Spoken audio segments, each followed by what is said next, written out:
set out on a walking tour, high in the Alps, a region quite unknown to travelers, where ancient mountains thrust down into Provence. The trek began on barren moors, 12 or 1,300 meters above sea level, through land that was bleak and monotonous. Nothing grew there but wild lavender. My route led across the region at its widest point, and after hiking for 3 days, I found myself in a wasteland, desolate beyond description. I made camp near the remains of an abandoned village.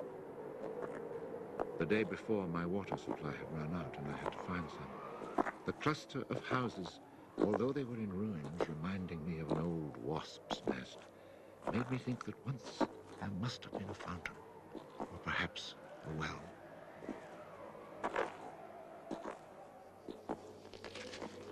There was indeed a fountain, but it was dry. The roofless houses, eaten away by wind and rain, and the chapel, with its crumbling belfry, stood arranged like houses and churches in a living village. But here, life had vanished. It was a sunny, cloudless June day, but over these bare highlands blew a fierce, insufferable wind. Growling through the skeletons of the houses, it sounded like a wild beast disturbed while feeding on its prey. I had to move camp.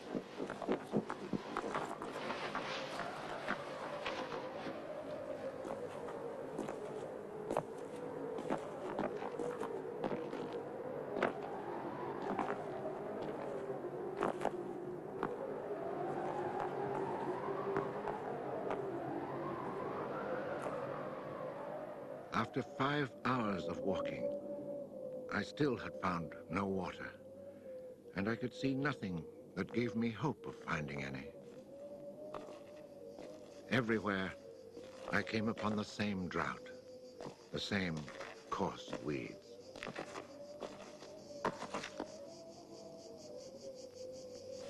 In the distance, something caught my eye. A thin, dark shape that I took for a tree stump. But just in case, I walked towards it.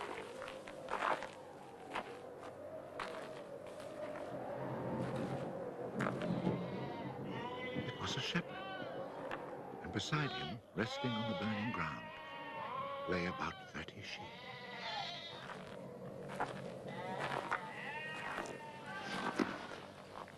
He let me drink from his gourd, and presently he led me to his sheepfold in a hollow in the plain. He drew water. Excellent water it was, too, from a very deep, natural well over which he had rigged a simple windlass.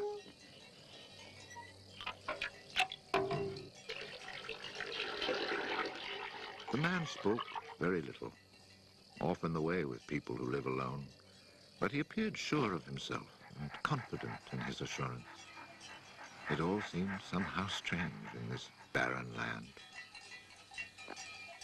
He lived not in a hut, but in a real house, a stone house, whose walls clearly showed how his own labor had repaired the ruin it had once been. Its roof was solid and strong, and the wind on its tiles sounded like the sea upon the seashore. Inside, it was neat and tidy, dishes washed, floor swept, shotgun oiled. His soup simmered over the fire. And I noticed that he was freshly shaved, that all his buttons were firmly sewed on, and that his clothes were darned with that meticulous care which makes the mend invisible. He shared his soup with me.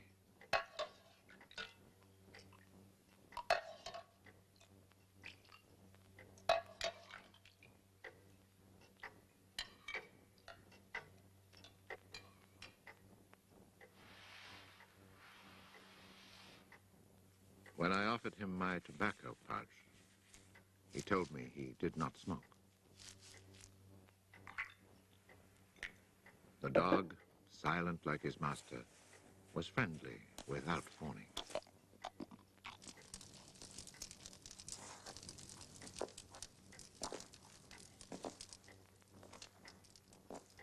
It had been agreed that I would spend the night. The nearest village was still almost 2 days' walk away. Villages in this region were few and far between, and I knew well what they were like. 4 or 5 of them were scattered over the slopes of these highlands, each one at the very end of a cart track among copses of white oaks. They were inhabited by charcoal burners. The living was poor, and families huddled together in a climate very harsh both in summer and winter found their struggle for survival made more bitter by their isolation. There was no relief. Their constant longing to escape became a crazy ambition. Endlessly the men carted their charcoal to town, then returned home. Even the most stable characters crack under the constant grind. The women seethed with resentment. There was rivalry in everything. The sale of charcoal and the church pew. They were rivals in virtue and rivals in vice. And the battle royal between vice and virtue raged incessantly.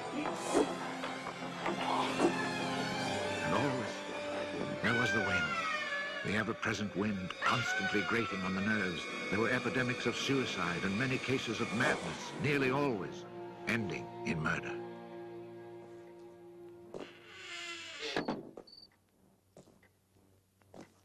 The shepherd, who did not smoke, went to fetch a little sack, and onto the table he emptied a pile of acorns. He began to examine them very carefully, one by one, separating the good from the bad. I sat, smoking my pipe. I offered to help, but he told me it was his work, and indeed, seeing how very carefully he carried out his task, I did not insist. That was the only time we spoke. When he had set aside enough acorns, he divided them into piles of 10. As he did this, he discarded the smaller ones, or those that were cracked, for now he was examining them very, very closely. When finally there lay before him 100 perfect acorns, he stopped, and we went to our beds. Being with this man brought a great sense of peace. The following morning, I asked him if I might stay on and rest for the day. He found that quite natural, or to be more precise, he gave me the impression that nothing could upset him. The day of rest was not absolutely necessary, but I was intrigued, and I wanted to learn more about him. He let his sheep out of the pen and led them to their grazing. Before he went, he took the little bag of carefully chosen acorns and put them into a pail of water to soak. I noticed that for a walking staff, he carried an iron rod as thick as my thumb and about as high as my shoulder.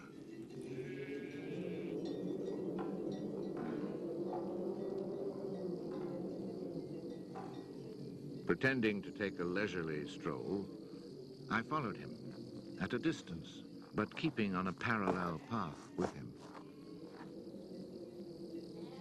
The pasture for his sheep was down in a dell.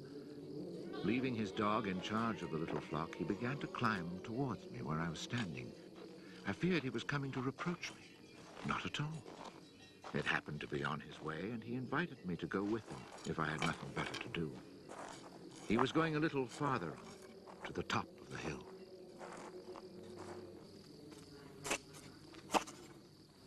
When we reached his destination, he began to drive his iron staff into the ground.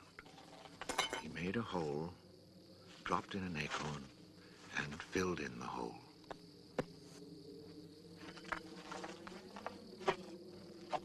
He was planting oak trees. asked him if he owned the land. He said no.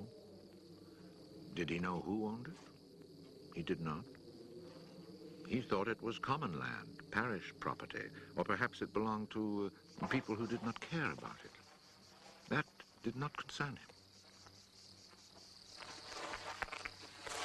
So with infinite care, he planted his 100 acorns.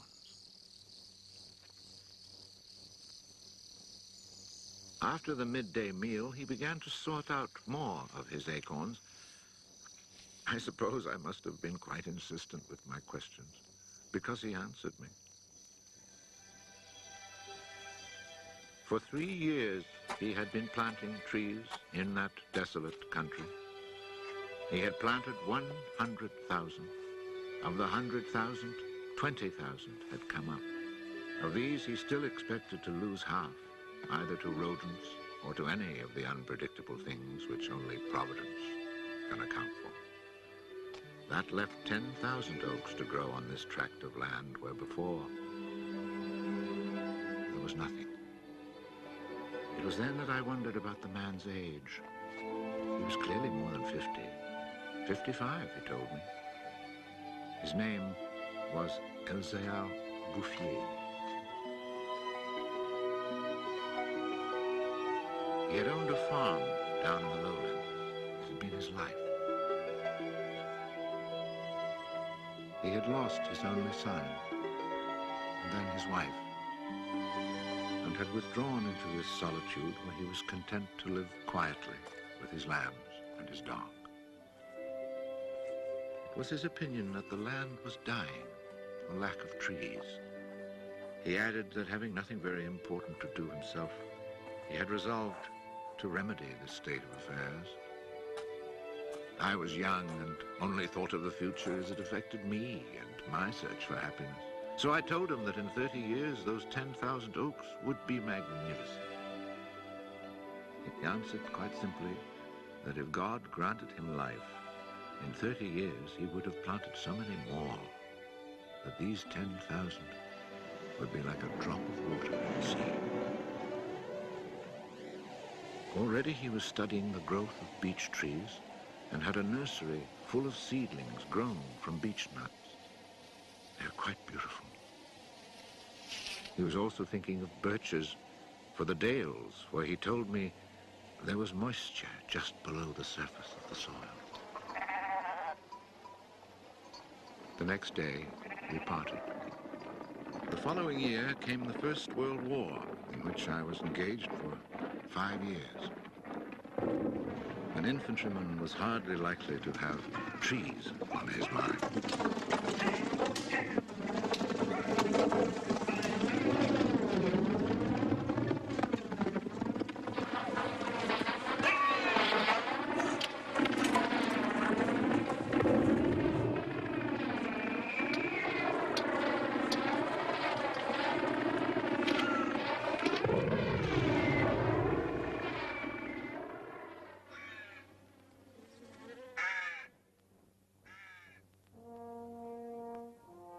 After demobilization, I found myself the possessor of a small gratuity and a great desire to breathe pure air.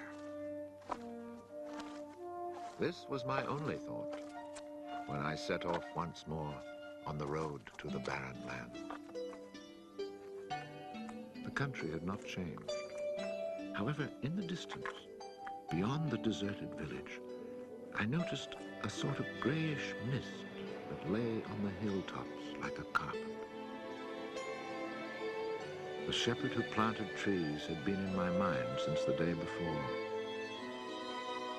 10,000 oak trees, I thought to myself, really need a lot of space. I had seen so many people die in those 5 years, it was easy to imagine that Elzéar Bouffier, too, was dead, especially since at 20, we think of men of 50 as ancient with nothing left to do but die.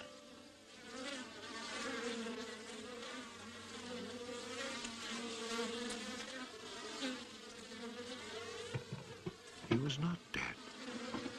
He had changed his occupation. He had only 4 sheep left, but now he had over 100 hives of bees. He had given up sheep because they threatened his young trees. The war had not disturbed him, and he had calmly continued his planting. The oaks of 1910 were now 10 years old and taller than either of us. It was such an impressive sight, I was struck dumb. And as he never said a word, we spent the whole day in silence, walking through his forest. It was in 3 sections and measured 11 kilometers long and 3 kilometers at its widest. When I reminded myself that all this was the work of the hand and soul of one man with no mechanical help, it seemed to me that men could be as effective as God in tasks other than destruction. He had followed his dream, and beech trees as high as my shoulder, stretching as far as the eye could see, were witness to it. The oaks were strong and past being at the mercy of rodents. As for Providence, she would have needed a cyclone to destroy this creation of man. He showed me handsome groves of 5-year-old birches planted in 1915, the year I was fighting at the Battle of Verdun. He had set them out in all the hollows where he guessed, and rightly, there was moisture near the surface. They were like young children, tender yet firm and confident. And creation, it seemed, had just followed in a natural sequence. He hadn't worried about it. Resolutely, he had gone about his simple task. On the way down through the village, I saw streams flowing with water, which in living memory had always been dry. This was truly the most impressive effect of creation's natural cycle that I'd ever seen. Long ago, these brooks had been full of water. Among the miserable villages I mentioned before, some were built on sites of ancient Roman villages, and archaeologists digging in the ruins had found fish hooks, whereas in the 20th century, cisterns were needed to ensure even a modest supply of water. The wind had scattered seeds too, and as the water reappeared, so did willow trees, reeds, meadows, gardens, flowers, and a reason for living. But the change had come about so gradually that it was simply taken for granted. Of course, hunters who climbed these heights in search of hares and wild boar had noticed the sudden appearance of little trees, but had put it down to some caprice of nature. That is why no one had meddled with the work of the shepherd. If they had suspected it was man's work, they would have interfered.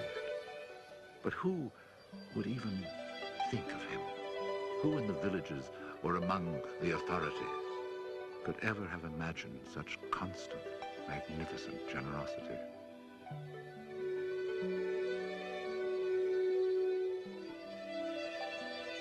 Each year from 1920 on, I paid a visit to Elzéar Bouffier. I never saw him lose heart, nor was he ever deterred. And often, God knows, it must have seemed that heaven itself was against him.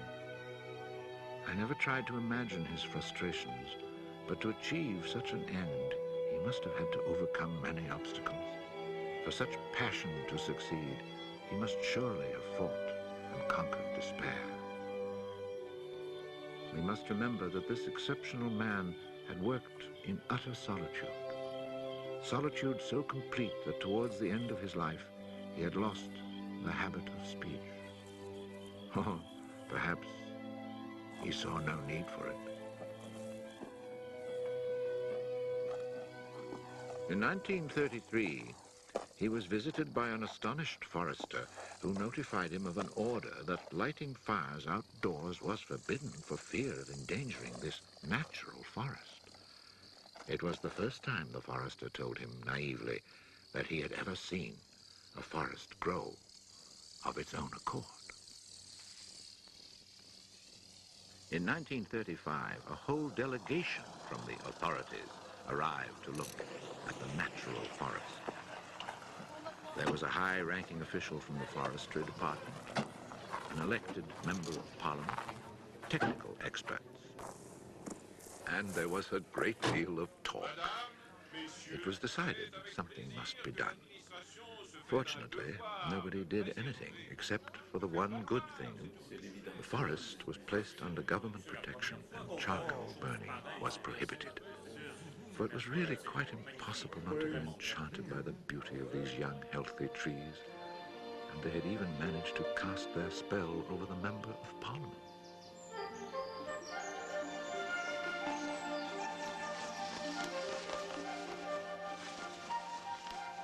One of the senior foresters in the delegation was a friend of mine, and I explained the mystery to him. The following week, we both set out to find Elzéar Bouffier.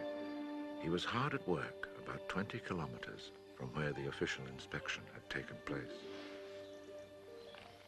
I was right about my friend the forester. He was able to appreciate all he saw. I offered the eggs I had brought as a present. We all shared our lunch and spent several hours in silent contemplation of the landscape. The slopes we had climbed on our way up were covered with tall trees 4 times our own height. I remembered how it had looked in 1913, desolate, but quiet, regular work, brisk mountain air, the simple life, and above all, peace of mind, had endowed this old man with almost awe-inspiring health. He was one of God's athletes. I wondered how many more hectares he would cover with trees. Before we took our leave, my friend made one small suggestion about the kinds of tree which seemed to suit the soil here. He did not press the point, for the simple reason, he told me afterwards, that this man knows more about it than I do. The idea must have been turning over in his mind, for after we had walked for an hour, he added, he knows more about it than anyone else in the world. He's found a perfect way to be happy.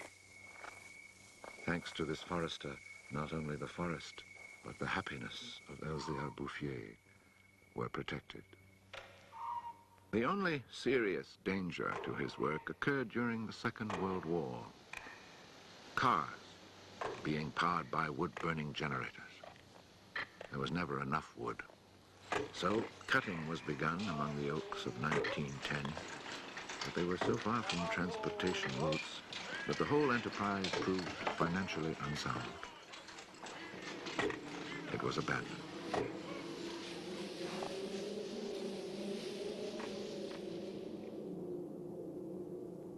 The shepherd knew nothing of all this. He was 30 kilometers away, quietly going about his business, ignoring the War of '39 just as he had ignored it in 1914.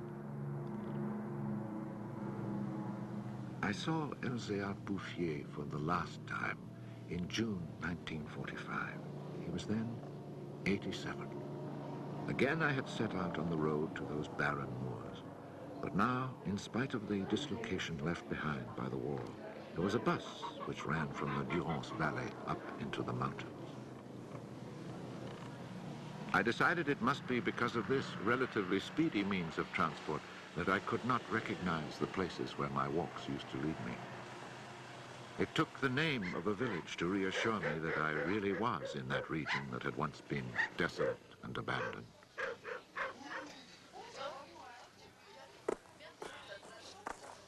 The bus dropped me at Vergon. In 1913, this hamlet of no more than a dozen houses had 3 inhabitants, wild creatures who hated each other, who set snares to make a living. They were people without hope. Now everything was different, even the air itself. Instead of the harsh, dry winds of the past, there was a gentle breeze full of fragrance. From the mountain tops came a sound like rushing water. It was the wind rustling through the forest. And then, even more astonishing, I heard another sound of water. I saw that they had built a fountain that was splashing merrily. And beside it, what I found most touching, someone had planted a linden tree, the perfect symbol of rebirth.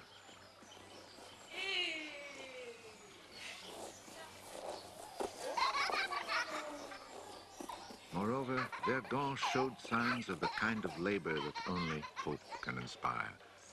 So hope had been restored. Ruins had been cleared and crumbling walls torn down. The new houses, freshly rough-cast, stood in kitchen gardens where flowers and vegetables grew in orderly confusion. Roses and cabbages, snapdragons and leeks, celery and anemones. It had become a place where one would want to live. From this point, I continued on foot. The war had not been over long enough for life to reach full bloom, but Lazarus had emerged from the tomb. On the lower slopes of the mountain, I could see small fields of young barley and rye, and down in the narrow valleys, the meadows were green.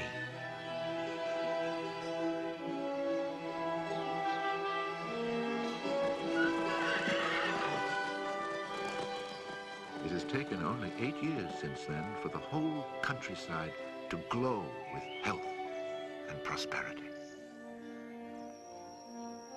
Where I had seen ruins in 1913, there now stand clean, freshly plastered farmhouses, evidence of happy, comfortable lives. Dry springs fed by snows and rains, now conserved by the forest, have begun to flow again. In the maple groves, each farm has its fountain brimming over onto carpets of fresh mint. Bit by bit, the villages have been rebuilt. People have come to settle from down in the plains where land is expensive.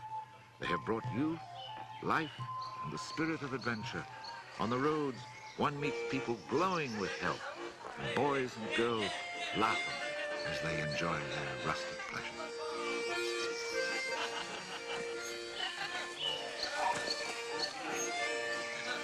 Counting those who lived here before, quite changed by their life in gentle surroundings, and including the newcomers, more than 10,000 people owe their happiness to Elzéar Bouffier.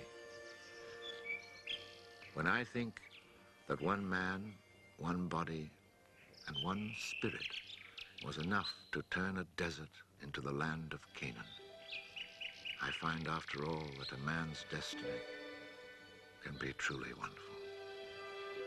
But when I consider the passionate determination, the unfailing generosity of spirit it took to achieve this end, I'm filled with admiration for this old, unlearned peasant who was able to complete a task worthy of God. Elzéar Bouffier died peacefully in Banon in 1947.